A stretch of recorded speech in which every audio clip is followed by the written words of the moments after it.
These hallowed halls continue to produce champions in every field, from medicine to arts to sports and technology. Enter Beaver Nation and every student has the equal opportunity to thrive. Inside the classroom of English teacher Larry Hypes, the story of Bluefield High and the men and women who walked these storied halls is told on the wall. I felt like nobody understands division better than Bluefield. Down the road and here, you're a mile away from the old Confederacy and the Union. That's the knife edge of division.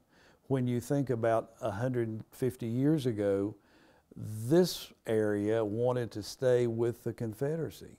Today, the old Virginia counties are thinking about joining West Virginia.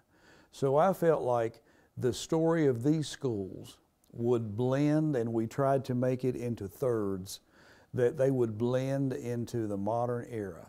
What was had its place according to some people, and now we have a place for all people.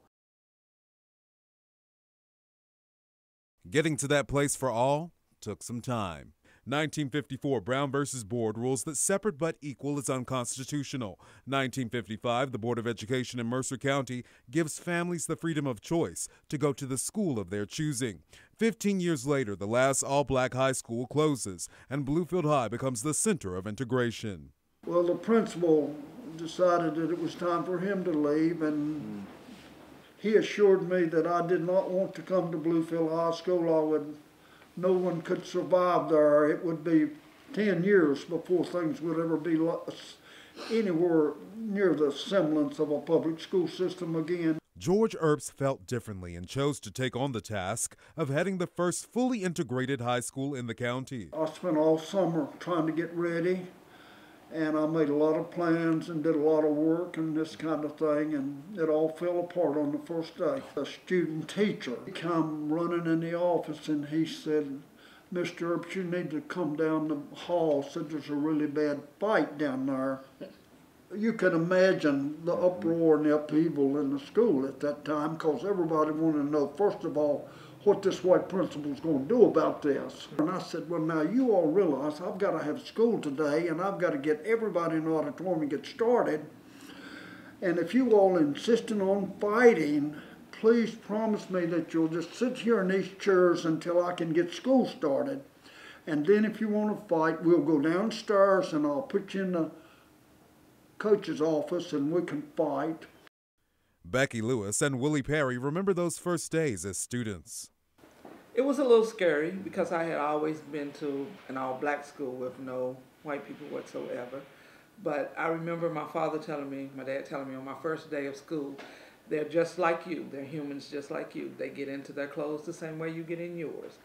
If you go there being afraid and they can smell you being afraid, they're going to take advantage of that. If you go there with the confidence that you have had since you were in the black school, there's nothing they can do to you. We went up there, we were playing ball.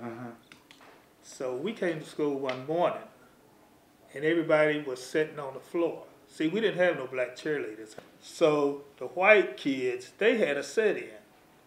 We don't want no black cheerleader. They weren't gonna have one.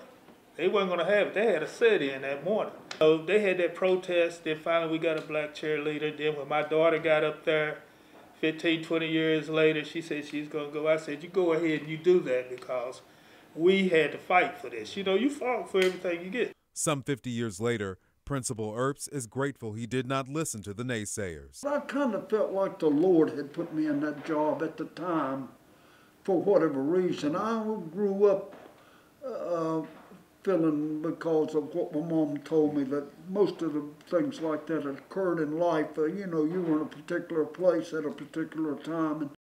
Bluefield High laid the groundwork, the foundation for others to follow. Somebody had to be a trailblazer to set it up. The Beavers of today continue to stand on the shoulders of the Beavers of the past, in every lesson learned, sport played, and friendship made. Here for you, Joshua Bolden, Wvva News.